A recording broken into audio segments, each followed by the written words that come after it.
Hello, Awaken Anesthetists. What you're about to hear is the live season 5 finale.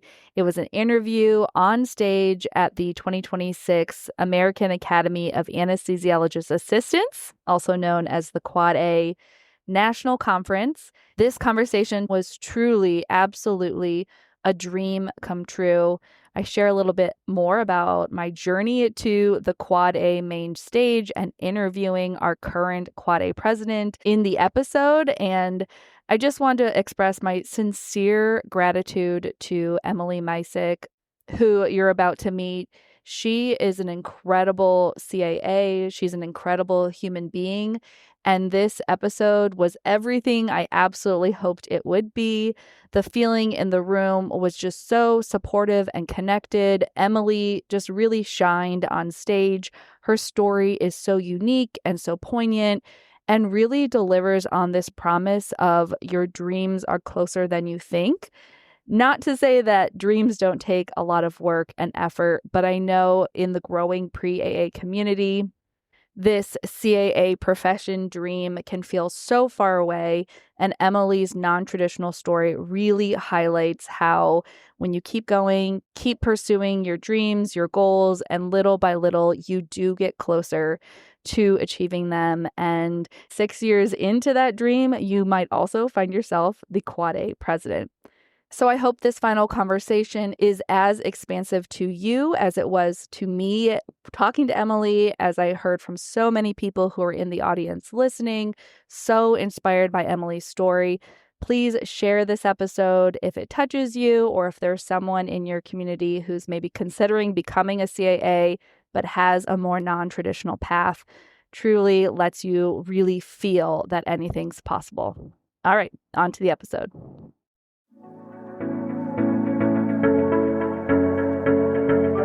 Welcome to the Awakened Anesthetist podcast, the first podcast to highlight the CAA experience. I'm your host, Mary Jean, and I've been a certified anesthesiologist assistant for close to 2 decades. Throughout my journey and struggles, I've searched for guidance that includes my unique perspective as a CAA. At one of my lowest points, I decided to turn my passion for storytelling and my belief that the CAA profession is uniquely able to create a life by design into a podcast. If you are a practicing CAA, current AA student, or someone who hopes to be one, I encourage you to stick around and experience the power of being in a community filled with voices who sound like yours, sharing experiences you never believed possible. I know you will find yourself here at the Awakened Anesthetist podcast. Welcome in.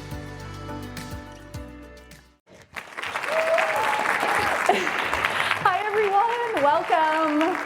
I will eventually sit, but I'm a stand-in walker, so I'm going to stand just for, whoa. Hi. Welcome, everyone. I'm just going to stand for a little while I just introduce you to Awaken Anesthetist podcast live recording.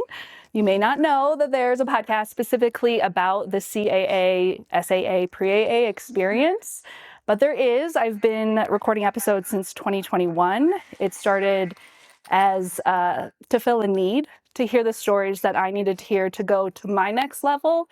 I work in Kansas City, Missouri, and we tend to only know the story of the 5 or 10 people we work with. And so it can be a little isolating when you want to do something like work part-time or work in a different environment and you have no one to look to. So the mission, the ethos of the podcast has always been to share CAA stories as expanders to expand what's possible inside this profession. So what you're about to hear is the season finale, the 5th process episode of season 5. And I just wanted to give you a little bit of backstory about how I got here. So you are standing right now inside my biggest dream. In 2021, when I was starting the podcast, I actually had started one in 2020 with my husband called Growth Minded Marriage. Loved podcasting. I am an amateur storyteller. I love to hear people's stories. I'm a curious question asker. And when that first podcast kind of came to its end, I thought, I want to do this for my profession. And in 2021, I was doing my New Year's Eve journal sesh, And I said, one day, maybe in the next 10 years, I want to be live on the Quad A main stage, interviewing our current Quad A president and showing the human behind the presidency. Because even for me in 2021, I had been a CAA for like 13 years at that point. The Quad A president was like lofty, pie in the sky, not the human being that you're about to meet. And I wanted something different. So I had been podcasting for 4 seasons, and we were coming up to the 5th season, and I just wasn't sure I could do it anymore. I had some big dreams of my own. I wanted to work part-time. Currently, I'm working PRN 1 day a week to make space for some teaching that I had a real passion for. And I lost my health insurance when I went PRN. So I'm not sure exactly if you all know how much health insurance is. Currently, I'm paying $2,200 a month for my family's health insurance as a sole provider. My husband's also self-employed. And I had the good fortune of being a +1 to the Harmony Anesthesia Staffing's party last Quad A 2025. And I developed a relationship with these 2 gentlemen you're about to meet. And we were initially thinking a sponsorship that they would allow me to continue podcasting for this 5th season, telling our stories. And what happened was it turned into a partnership, really. We have a lot of mutual interests, and I am really grateful for what they have allowed our community to grow into. I've been featuring Harmony Anesthesia Staffing, which is the largest CAA staffing company, unrecorded, but anecdotally. And I've been telling you their story. You've met Rad, the founder, in one of our Process Series episodes, and you've heard how he came from, again, a little dream seed into what Harmony is today. And so I wanted to invite them both on stage, Rad and Ceci, to give you just a little bit more in this very intimate CAA way, sort of a deeper look at what it means to run a CAA company and maybe why Harmony is doing some important work that we need to hold up a little higher. So I would love to welcome Rad and Ceci on stage. Gentlemen. And now I will sit. So I've been getting to know these gentlemen. I didn't know Rad and really didn't know Ceci until a year ago, until we started talking about what a partnership on Awaken Anesthis could look like. And so I've learned a lot about how to run, or how you guys are running this innovative CAA-focused staffing company. And so if you've been listening to the podcast, you've kind of heard that journey. But I want to take just a moment here to really highlight some nitty-gritty pieces of how they're running their company. So I want to ask Rad first a question. And you have really instilled in me how Harmony is clinician-focused. And that sets you apart as a staffing agency.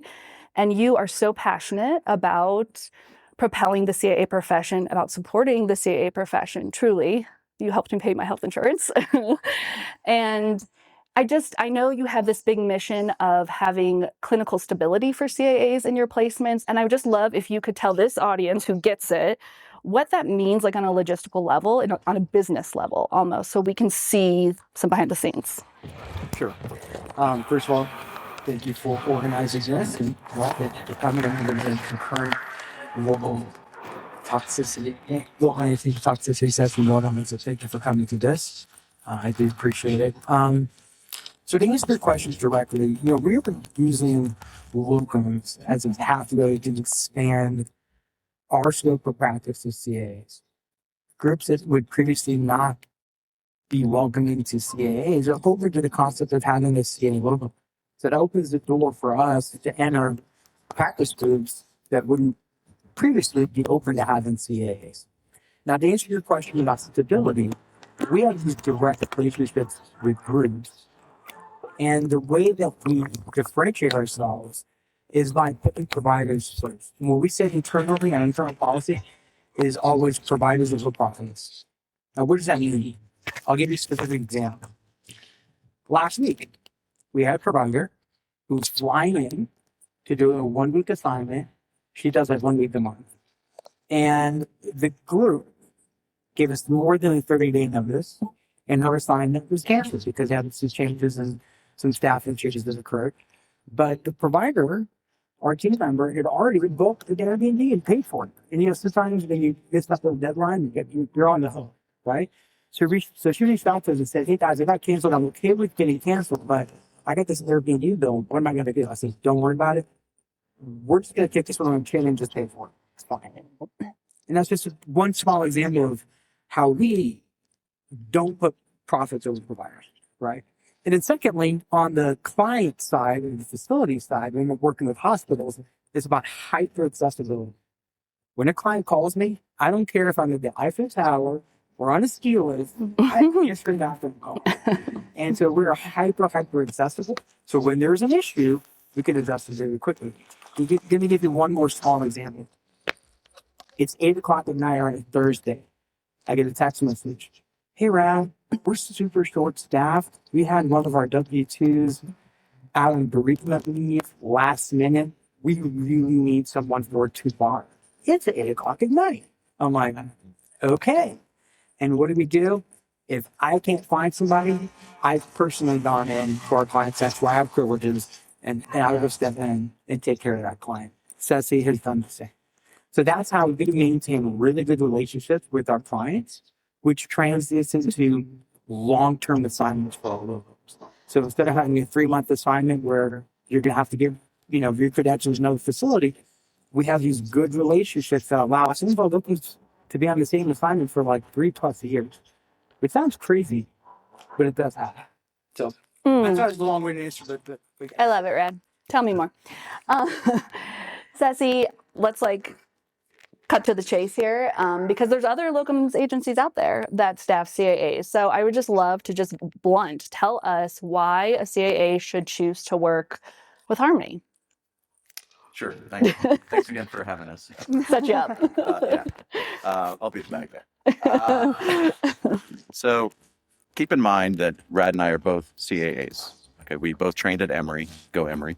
And we've been practicing for 10+ years, 15+ years. Being clinician owned, I think it provides us an advantage, especially when we're talking to our clients. They know that the CAA community is a very small community, and we definitely market the fact that we do have the most CAAs that work for Harmony in the country, for any agency, I should say. Non-anecdotally. Well, I keep saying it. So I think they understand that when we present a provider to them as a candidate for locums assignment, that we've gone a little bit above and beyond what your standard typical agency will do when they're presenting a candidate to a site. That's number one. Number two, I think the biggest thing, and I think the thing that probably will have more of an effect on y'all, is the fact that we're not just doing this as a business. It might have started that way. This was supposed to be a small side business for us, but it obviously morphed it to what it is now. But our vision and our mission statements kind of changed. And it's not about us anymore and our families. It's more about our CA community. And it is now become a driving mission for us to ensure that wherever we're licensed so far, that we should have locum opportunities for CAAs. And so we're halfway there in the current state of affairs. We got a long way to go. And that also manifests itself in how we also give back to our community, right? Obviously, we're a sponsor of the conference. Rad is a sustaining member of Quad A. He's on the legislative committee. I have multiple roles. I'm a board member of Quad A. I'm the current Tennessee AAA President, because that's my home state. I'm a GAAA board member. I started as a student clinical coordinator at Emory, morphed into a chief, and then now I'm doing this. So, and we're still active clinically as well. We like to stay relevant in the space.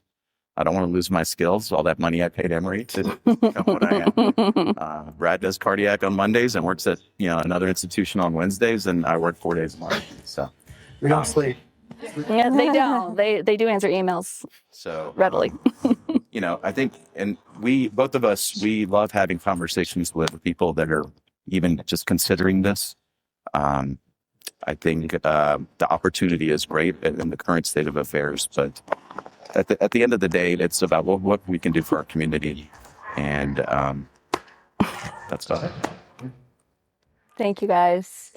I have on screen the QR code to book a 15-minute call. That's totally free. It's an informational session with Rad or Ceci directly to them if you're interested in working locums. And I'm just eternally grateful that I said yes and you said yes. And I really have appreciated what you've brought into my life. So thank you very much.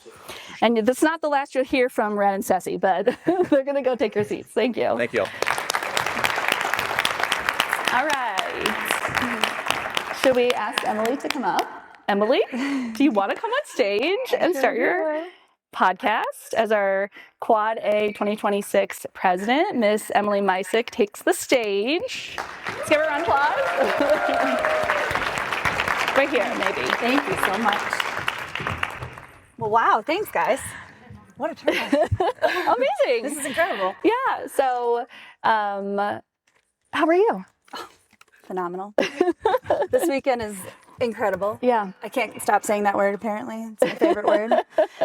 No, I'm great. You know, taking in everything I can, trying to meet as many of you guys as I can, and just thankful for everything we were able to do this weekend. Yes. Let's meet you. I like to do a rapid fire. I like to ask the awkward sort of personal questions to start things off. It sometimes to break the ice. Perfect. Let's do it. So actually, I'm going to have Rad and Ceci ask your first rapid fire, and then I'll probably ask one or two more. So Okay. whoever wants to go first, maybe Bring it stand on. up just so they can see you, Rad. You wake up in the morning and first thing Press the snooze alarm. Yep, not ashamed. I'm a snoozer. I've been told I should break that habit. I'm really working on it, you guys. So when we interview candidates, when they want to come up for us, this is the first question I ask. I'm always very curious. How did you find out about the profession? Ooh, great question. I am from Illinois, for those of you who don't know that, and I didn't know what CAAs were. And we're going to kind of get into my non-traditional path to becoming a CAA.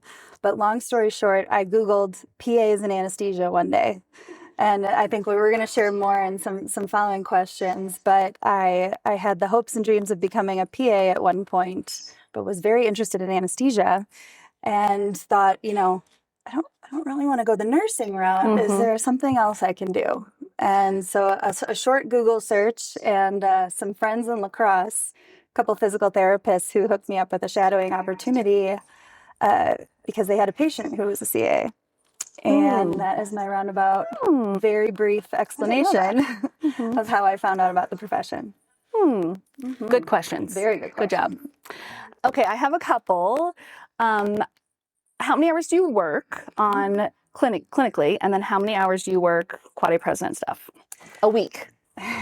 Depends on a week. Yes. I am full-time at UW, so I do 40 hours a week. Okay. And for Quad A, I would say I do anywhere from 20 to 40, so almost a part to full-time job on the side. You know, this is a really busy time for us, right? It's legislative session. We have our conference. A lot of really great big events are happening. So it's a busier time on the Quad A front. In the summertime, you know, perhaps a little bit less, but it is a labor of love, and I couldn't be more proud to do it. I was going to ask you how many hours of sleep you get, but we can calculate that. You know, I've been making it a priority, really trying. Good. You know, I get at least the 6, but I'm going for 7. I'm Amazing. at like a 60%, you guys, for my monthly average. Awesome. It's better than failing. Yes. Yes, it is. Okay, last question. What's something that never gets old? Never gets old. Meeting a patient. Every day I get to see a fresh new face. I get to have those 5 to 10 minutes with them before we go back to the OR to build that rapport, build that trust. And then I get to be the last person that they see before they go to sleep and the first person that they see when they wake up. And it still is astounding every time I'm in the OR that I get to do this job, that we get to do this job. It's the best mix of art, science, and medicine. I heard that once and I stole it. I was told it's 50% art and 50% science was what the Case Cleveland, I don't know if we have any Case Clevelanders in here. You probably have heard that before. Does anyone know Jeff Smith? He's the one who told me that. Like it. Okay. Now that we all feel a little bit closer to you, let's keep going. Of course, you are not always the Quad A president. And you sort of mentioned this non-trad path. And let's just say non-trad is what? What even is a non-trad coming out of AA school or coming into AA school? Maybe we're talking not immediately after undergrad. So walk us through we know how you found out about it, but take us back into that path, what you were doing before you even applied to AA school. Go back as far as you want. Okay. Well, let's start with my undergrad. So I have an undergraduate in marketing and advertising from the University of Illinois. Yes, very applicable. And I worked in sales for a short time, sold copiers for about 6 months. You can tell how much I enjoyed that job. And I ended up in hospitality management for a while. I was managing a bar, restaurant, and concert venue. And I did that for quite some time, and it was great. You get to meet a ton of people, learn to diffuse a ton of situations. You build a lot of skills that are actually applicable in different ways to anesthesia. But I just wasn't fulfilled with my career choice. Was it even a career in my eyes? And it is. I've nothing against anyone who goes in hospitality management. Kudos to them because it can be a lot. But I wanted to do something that challenged me in different ways. And so on a whim, because of one of my staff members who was studying to become a firefighter, actually, I was flipping through her EMT book because they have to be EMTBs. And I signed up for a night class at my community college for an EMTB course. And How old were you? Fell in love with it. I was 23, 24. Okay. So a few years out of undergrad. And I never, ever, ever thought I wanted to do anything in medicine. And I ended up just being completely enamored with anatomy and physiology and just the medical process. And so I thought, okay, do I want to continue this work or continue this path? And what do I want to do? Do I want to be in the field? Do I want to be in a clinic? Do I want to be in a hospital room? So I did some research and I decided PA. I want to be a PA. And that's what I knew in Illinois. And so I signed up for a post-bachelor pre-health program at Loyola University. All it required was a master's, and I was able to start taking all of my prerequisite courses there. And I was simultaneously working for my dad as a dental assistant just to get some I didn't know that. Yeah, surprise. some medical experience, as well as working at the bar. And I went through those classes and I started thinking, well, gosh, there are so many different kinds of PAs. What kind of PA do I want to be? I have no idea. But when I was younger, I had 2 shoulder surgeries when I was 16. I was a competitive swimmer for a long time. And she was a D1 swimmer. Go on. If I feel like a lifetime ago. That's why my shoulders are so big. Gorgeous. And I thought, anesthesia is really interesting. I don't really understand it. Are PAs even allowed to do anesthesia? And roundabout, that's how I Googled one day, PAs in anesthesia. And the CAA career came up. And so then I did some research thinking, is this really real? Do people get to do this? I don't understand. And too good to be true. Yeah, exactly. And so with that research and then with some connections, I was able to sort of find this path, or this path really found me, right? And then I finished, so I ended up having to take a few more prerequisite courses, as those graduates know. And then I ended up taking the MCAT. At the time I went to school, that was still a requirement. And then I got into Case Western in Cleveland. Are there any Case Western people here? All right. I'll look for you guys at trivia. And it's been the best decision I've ever made. I have so many questions. I want to just highlight the non-trad timeline, because I do think we, as humans, can see sort of the pinnacle and be like, oh, it was just this to that. walk us through, how many years was it from the time you took that EMT course to acceptance into Case Western Cleveland? So I took my EMT course when I think it was 23, and I did not get accepted into school until I was 29. So we're talking 6 years. Yep. Of prerequisites and full-time work. Yes. So post the EMT class, it took me, a little less than a year to kind of figure out maybe what I wanted to do next. And then I took all of my prerequisite courses over the course of about 4 years. And then, I know we're going to talk a little bit about test anxiety, but it took a lot for me to work up to taking the MCAT. As those who have know, I was in the first cohort of the new 8-hour MCAT. It was so great. Sounds great. It was I was so great. the easy cohort. Yeah, I don't know about easy. Well, yes, not either. But yes, so it just took me a little bit to get through everything, both mentally, and then I wanted to pay for everything out of pocket. So I spread out my courses a little bit more just in order to be able to do so and go to school without debt, because as you guys know, school is not cheap. So it took a little bit longer, but that's okay. I'm resilient, as we heard in our lecture this morning, building resilience. Yes. How many years, so Case Cleveland's a 24-month program, then you've been working for 6 years? How many years? 6.5. 6.5 years. Yeah, it's just not that long. It's interesting that the time it took you to get into AA school was also the time it took you to become the Quad A president. And that's like really just an interesting challenge maybe to all of us, that gosh, if we want something big, and we're going to talk about whether you even saw this for yourself, but it's just an interesting idea that chasing a dream feels so slow in the middle. Oh, for sure. And then you told yourself, 12 years ago now, I'm going to be the Quad A president on stage. It's just never did I ever I just think. love these types of, I love to hear your story. Okay, let's see. What do we want to talk about? I think I want to hear, because I do a lot of teaching around emotional intelligence, around the art of anesthesia, and you have like 2 things that my brain has pinged. One is that I know you were a bartender, correct? I sure was. For years and years, and then moved up. Sling them with the best of them, Yes, you guys. I love that. Now I just do it in a different way, right? Yeah. So let's first start with the transferable skills that you had from being a bartender. Let's talk interpersonal communication, reading the room in anesthesia. Like, can you pinpoint, I pulled this skill and moved it into the operating room? I'm just curious. Oh, for sure.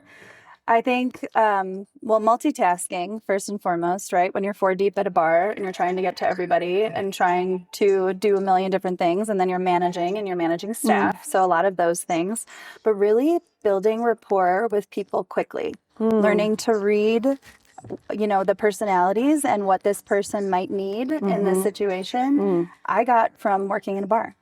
You meet such a wide variety of people that I can now go into any preoperative room and say, okay, I'm reading this a certain way. This is what this patient needs to feel comfortable going into the operating room, and I can deliver that for them.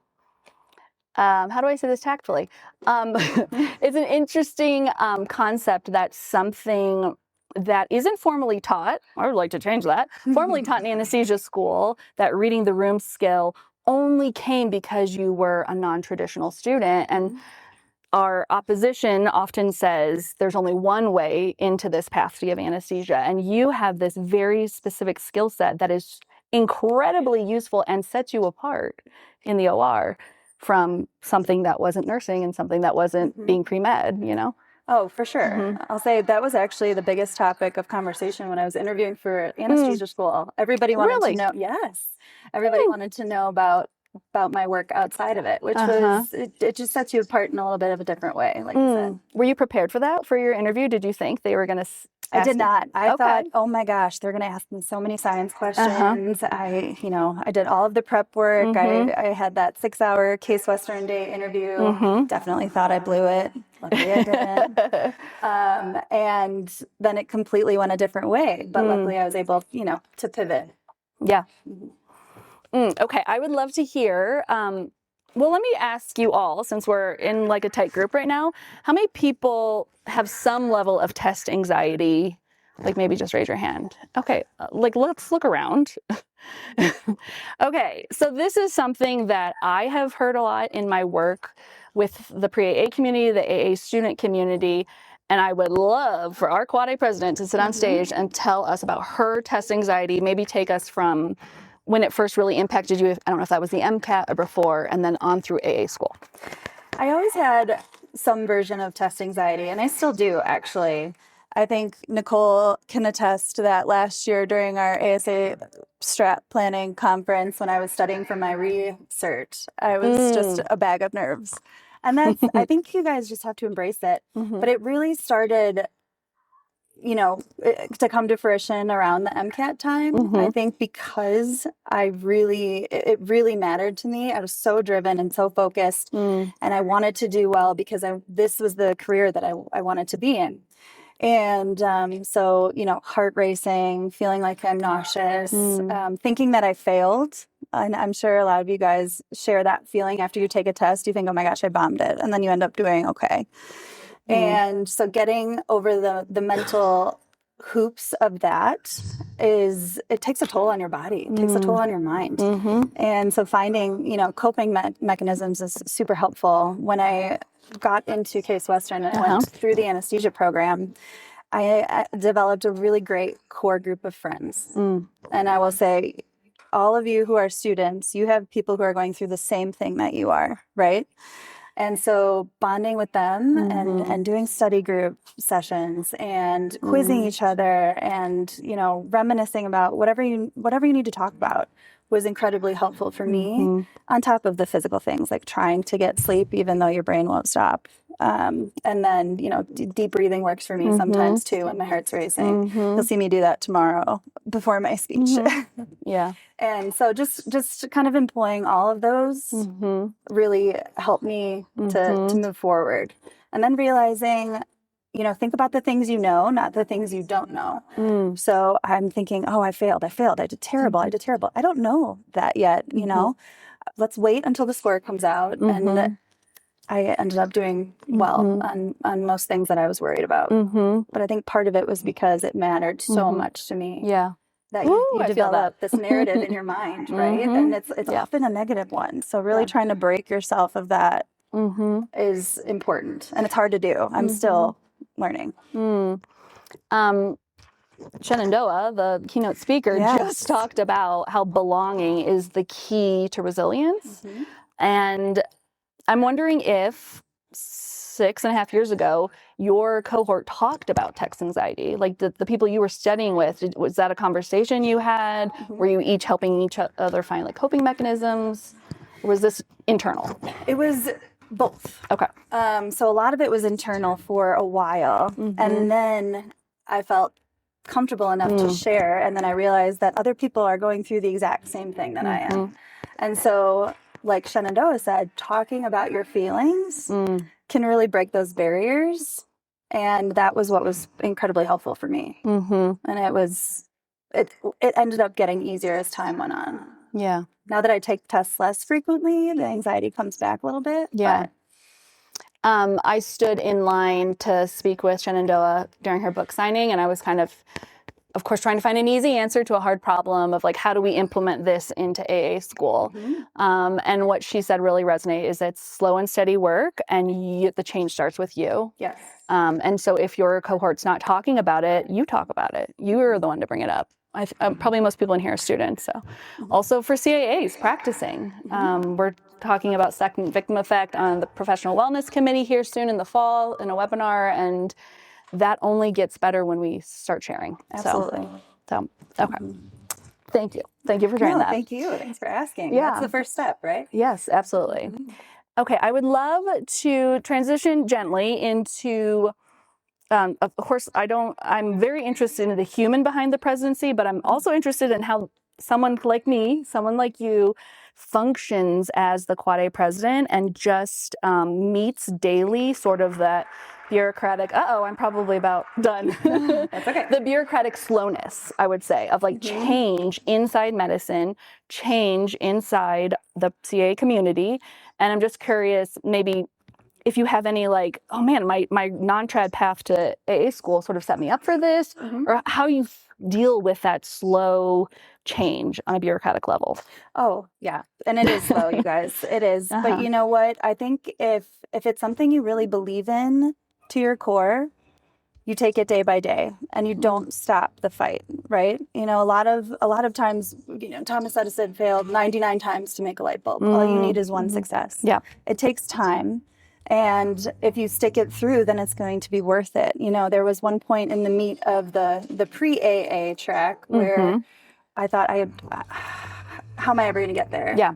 You know, you look at all of these things down the road that you have to overcome in order to get where you want to go. And for me, what's helpful is taking it a day at a time. And small wins are still wins, right? It may not be where you want to get to, but you have to take steps to get there. It's usually not the most linear line, and there are things that are going to be thrown at you that you don't expect. But building that resilience and sticking with the things that you believe in will get you there eventually. And there are still things as president that I would like to see happen that I know are not going to happen in my presidency track, but at least we can set the stage and make the appropriate steps towards that change. I just want to hold up the fact that you said it's uncomfortable with the speed of change being so slow. Like nobody likes that. Not even the Quad A president is like, man, can we just kind of, and also, if you're a non-trad pre-AA or you're a CAA trying to make change inside your department, and it's just like, my goodness, this is just never. It is.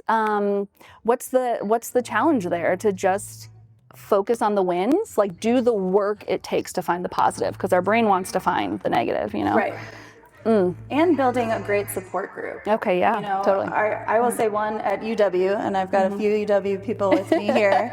They're incredible. Yeah. They have supported me every step of the way, and even in my daily job, they're phenomenal. And just, you know, at creating this like beautiful mentality of wellness. And also from the Quad A side, I have this phenomenal group that is just so passionate and so dedicated in volunteering their time. And they're some of my best friends. They become some of my best friends. And I just appreciate everybody who has been with me every step of the way. I didn't say this. Let me say this on your behalf. Every person, Emily included, at the Quad A who is a CAA is a volunteer.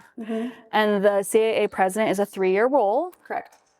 Give me the names. Incoming. So it's president-elect. President-elect. President. And then immediate past president. Yes. So it's a 3-year free position to the success and the protection, really. It's both forward pushing and protecting what we have.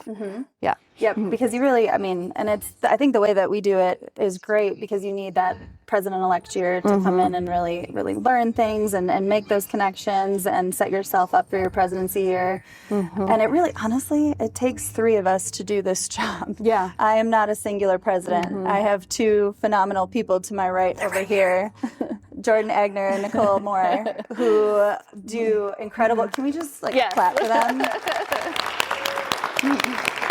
Do incredible work as well. So, you know, I'm lucky and thankful, but you have to appreciate that it is a 3-year time commitment, but it's necessary for the roles. Yeah. Okay, last question. I'm debating. Okay, I'm going to give up my last question for something that I think would probably benefit everyone more, is talk to me about when it became possible for you to be the Quad A president, like in your own mind, maybe the first volunteer thing you did for the Quad A, and then you were like, I'm the person who's going to be the Quad, like walk me through that. Oh, sure. So I'm still floored that I'm Quad A president. You guys, it hasn't set in yet. You know, and I did kind of battle a really heavy imposter syndrome for a long time. But when I was a student, I volunteered my time as the sort of the Quad A liaison to my class. And I started there. So I got a little bit of experience with the very preliminary behind the scenes Quad A things going on. And then a first year, I was a second year, one of my mentees nominated me for the treasurer position in 2020. The treasurer of Quad A. The treasurer of As Quad a A. first-year clinician. Yep. Yes. Mm-hmm. And Tracking. yes. And I thought, oh my gosh, am I even qualified? Can I do this? Should I even say yes to this nomination? And so that's, just a little bit of a side note. When you have these opportunities that you think you're unqualified or uncomfortable with, they might turn out to be the best decisions you've ever made to go for it. So I urge you guys to, even though you're feeling uncomfortable, maybe take that on, because you might end up loving the things you're doing, and so many more opportunities come along with it. But, I thought I had managed a business. I can do a treasurer role, right? Finances, numbers don't lie. I can do that. And so I started as treasurer, and I did 2 years, and I loved being the treasurer, and I was hugely supported by all of the people at Quad A and the staff. And so I ran for re-election by choice. And so I served another 2-year term, and it wasn't until the last year I was treasurer that I finally started to think, okay, I think I can do this. And it was actually at the urging of one of our past presidents, Danny Masaras, who said, you can do this. Yeah. This is possible. Put the no out of your mind and just think about it, right? And so I thought about it, and I thought, what the hell, right? I can do this. And so I just want to humanize it a little bit, because it seems really intimidating, but once you're in the thick of it, it's possible for anybody to do. Yeah. I love that. And I love to end on that, because that is the mission that I'm so passionate about in all things for CAAs, that there are many worlds we're not in yet that we can be in. Yep. And so maybe just take a moment to consider what maybe is in your future, what passion lies in you, what skills you have from bartending that are transferable. And I really am grateful that you allowed me to have my own dream come true on this stage. And thank you guys so much for being here. Thank you. Emily. Thank you. Thank you guys very much. Thank you so much. Great to have you. Oh, I love it.